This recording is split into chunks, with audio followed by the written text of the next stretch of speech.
Sauron's grasp stretched much further than the lands of Gondor and Rohan alone. And his forces might have done great evil in the north of Middle-earth, had a handful of heroes not stood in his path. There's only so much of the War of the Rings that games can mine without the risk of running roughshod on the Tolkien canon. The Lord of the Rings War in the North wisely focuses on an aspect of fantasy's most storied conflict that was only hinted at in the books. Conveniently for Snowblind's latest hack-and-slash RPG, the Northern Front was evidently a bloody one. Does it succeed at expanding the Tolkien legendarium, or will you end up feeling like you're controlling Middle-earth's B-team? Our folk could not hope to stand against the Nine together.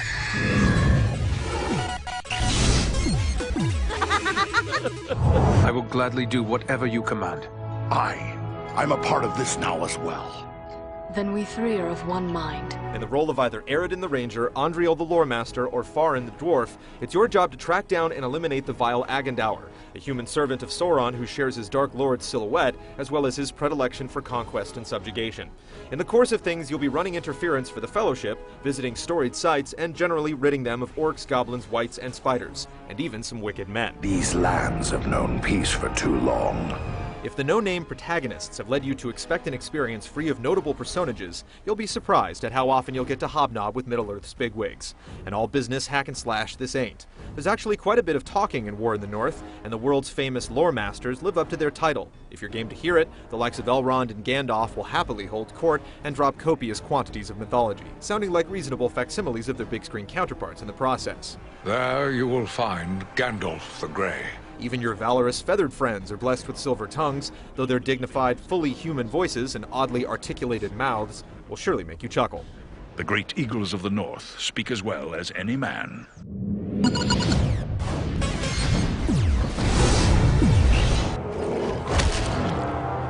You won't be surprised by War in the North's form. You basically trample through linear environments while dispatching relentless hordes of enemies and relieving them of their loot.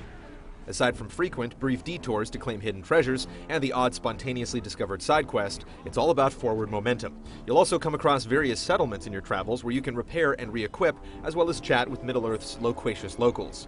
These towns are expansively realized, particularly Rivendell, and it's frankly surprising as they're basically a sideshow. You only really need to visit them when dictated by the story or a quest, or when your gear is busted.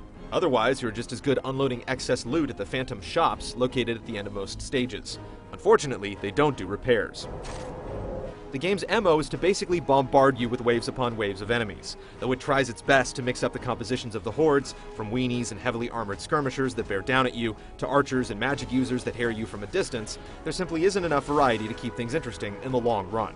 After your 10th troll, they just cease feeling momentous. In some levels, the savage orcs and baleful men are switched up for undead or spiders, but the differences are largely superficial.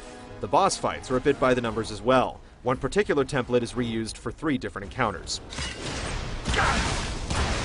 As is often the case with these types of games, you can forgive a lot when you're in the midst of the loot chase with friends. War in the North does a good job of enabling co-op play both online and locally. Up to 3 players are able to join the fray online, and 2 via split screen, with AI picking up any vacant roles.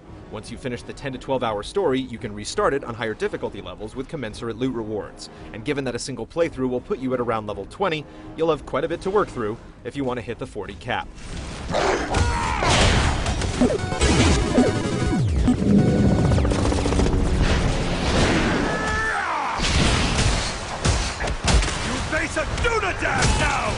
War in the North is mechanically a bit more ambitious than your typical hack and slash, though an overall lack of polish will frequently bring you back down to earth from the throes of bloodlust.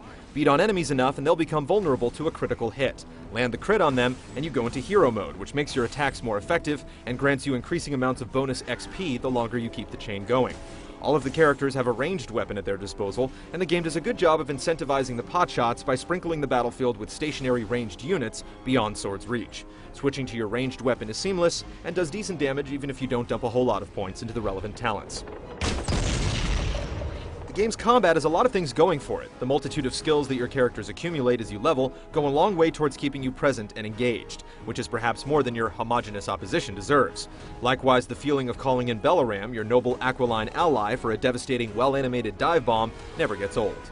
It's a multitude of smaller things that bring the experience down. A breeding ground for trolls and orcs. Blocking enemy attacks never feels truly effective, and by the same token, some enemies will frequently fall into a defensive posture that isn't adequately telegraphed, which results in you essentially beating against a brick wall until you notice the numbers have stopped appearing over their heads.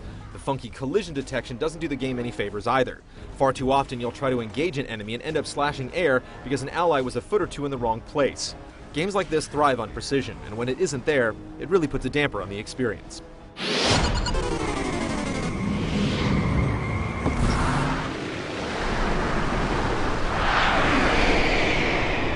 War in the North looks good enough from a distance, entirely informed by the Peter Jackson film's interpretation of the Tolkien mythology. From a stylistic standpoint, everything looks the part, which is especially evident when you notice just how dramatically your character's looks change when they get new gear. The graphics aren't so deeply impressive when you look up close, though, with hair looking particularly weird. For a world with such a hirsute population, this is bad news. Technically, the game is an uneven performer, with dips and stutters a little too common, and attack animations that often fail to match the weapon that the characters are wielding. Can't take much more! The hack and slash category isn't exactly thriving on consoles these days, so if you've been hard up for a cooperative loot bonanza, War in the North is worth sinking a weekend into. Its lack of variety and polish, however, makes it hard to imagine it having any sort of longevity. Unless you're thrilled by the idea of exploring Snowblind's take on this corner of Middle-earth, you should approach with caution. Now I must depart.